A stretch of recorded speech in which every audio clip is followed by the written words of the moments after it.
ಎಲ್ಲರಿಗೂ ನಮಸ್ತೆ. ಸಂಜವಾಣಿ ನ್ಯೂಸ್ಗೆ ಸ್ವಾಗತ. ನಾನು ಮಮತಾಶ್ರೀ ಐನಾಪುರ್. ಗದಗದ ಲಕ್ಕುಂಡಿಯಲ್ಲಿ ಮನೆ ಪಾಯ ಅಗಿಯುವಾಗ ಸಿಕ್ಕ ನಿಧಿಯನ್ನ 8ನೇ ತರಗತಿಯ ಪ್ರಜ್ವಲ್ ಸರ್ಕಾರಕ್ಕೆ ಒಪ್ಪಿಸಿದ್ದು ಎಲ್ಲರಿಗೂ ಗೊತ್ತೇ ಇದೆ. ಈ ಸುದ್ದಿ ಎಲ್ಲೆಲ್ಲೂ ವೈರಲ್ ಆಗಿದೆ. ಈ ಚಿನ್ನ ಪತ್ತೆಯಾದ ನಂತರ ಎಲ್ಲರ ಗಮನ ಲಕ್ಕುಂಡಿಯತ್ತ ತಿರುಗಿದೆ. ಗದಗ ಜಿಲ್ಲೆ ಸಾವಿರಾರು ವರ್ಷಗಳ ಇತಿಹಾಸವನ್ನ ಹೊಂದಿದೆ.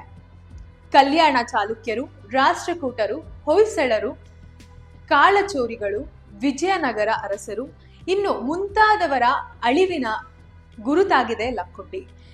ಈ ನಾಡು ಕೇವಲ ಶಿಲ್ಪಕಲೆಗಳಿಗೆ ಅಷ್ಟೇ ಅಲ್ಲ, ಹಲವು ಚಿನ್ನ, ಬೆಳ್ಳಿ, ವಜ್ರ, ವೈಡೂರ್ಯ ಸಂಪತ್ತುಗಳನ್ನ ತನ್ನ ಒಡಲೊಳಗೆ ಲೆಕ್ಕವಿಲ್ಲದಷ್ಟು ಅದುಮಿಟ್ಟುಕೊಂಡಿದೆ. ಲಕ್ಕುಂಡಿಯಲ್ಲಿ ನಿಧಿ ಸಿಕ್ಕಿದ್ದ ಬೆನ್ನಲ್ಲೇ ಈಗ ಮತ್ತೊಮ್ಮೆ ಉತ್ಖನನ ಪ್ರಾರಂಭವಾಗಿದೆ. ಪ್ರವಾಸೋದ್ಯಮ ಇಲಾಖೆ, ಪುರಾತತ್ವ ವಸ್ತು ಸಂಗ್ರಹಾಲಯ ಮತ್ತು ಪಾರಂಪರಿಕ ಇಲಾಖೆ, ಲಕ್ಕುಂಡಿ ಪಾರಂಪರಿಕ ಅಭಿವೃದ್ಧಿ ಪ್ರಾಧಿಕಾರ ಹಾಗೂ ಜಿಲ್ಲಾಡಳಿತ ಸಹಯೋಗದೊಂದಿಗೆ ಉತ್ಖನನ ಸಾಂಗವಾಗಿ ನೆರವೇರುತ್ತಿದೆ. ಈ ವೇಳೆ ಪುರಾತತ್ವ ವಸ್ತುವೂ ಸಹ ಪತ್ತೆಯಾಗಿದೆ.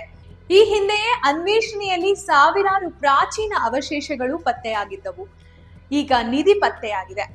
ಅನೇಕ ಭಾಗಗಳಲ್ಲಿ ನೀಲಮಣಿ, ಮುತ್ತು, ಹವಳ, ವೈಡೂರ್ಯ ಭರಿತವಾದಂತಹ ವಸ್ತುಗಳು ಇಂದಿಗೂ ಲಕ್ಕುಂಡಿಯ ಗರ್ಭದಲ್ಲಿದೆ ಅಂತ ಹೇಳಿ ಹಲವು ಸಂಶೋಧಕರು ಸಂಶೋಧನೆಯ ಮುಖಾಂತರ ತಿಳಿಸಿದ್ದಾರೆ.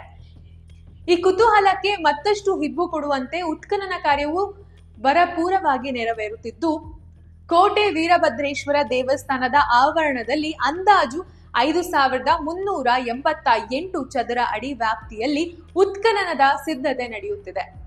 ಈ ಉತ್ಖನನದ ವೇಳೆ ಇನ್ನೇನು ಸಿಗುತ್ತದೆ, ನಮ್ಮ ಐತಿಹ್ಯ ಎಷ್ಟರ ಮಟ್ಟಿಗೆ ಹೋಗುತ್ತದೆ, ನಮ್ಮ ಕನ್ನಡದ ಕಂಪು ಎಲ್ಲಿವರೆಗೂ ಇದೆ, ಇನ್ನ ಅರಸರ ಆಡಂಬರದ ದಿನಗಳು ಹೇಗಿತ್ತು, ಈ ಲಕ್ಕುಂಡಿಯ ಗರ್ಭದಲ್ಲಿದೆಯಾ, ಅದನ್ನ ತಿಳ್ಕೊಳ್ಬೇಕು. ಇತ್ತೀಚೆಗಷ್ಟೇ ಅಲ್ಲಿಯ ಒಬ್ಬ ವೃದ್ಧರು ಸಹ ಲಕ್ಕುಂಡಿ ಇದು ಕೇವಲ ನಿಮಗೆ ಸಾಮಾನ್ಯವಾಗಿ ಕಾಣುವಂತಹ ಲಕ್ಕುಂಡಿ, ನಿಜವಾದ ಅಂದ್ರೆ ನೈಜ ಲಕ್ಕುಂಡಿ ಈ ಪಾತಾಳದಲ್ಲಿದೆ, ಭೂಗರ್ಭದ ಒಳಗೆ ನಿಜವಾದ ವೈಭವ ಭರಿತವಾದಂತಹ ಲಕ್ಕುಂಡಿ ಇದೆ ಅಂತ ಹೇಳಿ ಕೂಡ ಕ್ಲೂ ಅನ್ನ ಕೊಟ್ಟಿದ್ರು.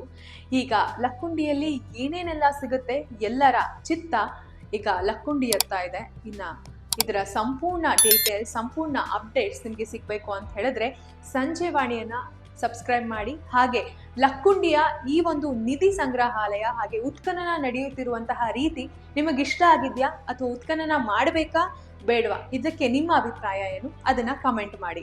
ಮತ್ತಷ್ಟು ಸುದ್ದಿಗಾಗಿ ನೋಡ್ತಾ ಇರಿ ಸಂಜೆವಾಣಿ ನ್ಯೂಸ್.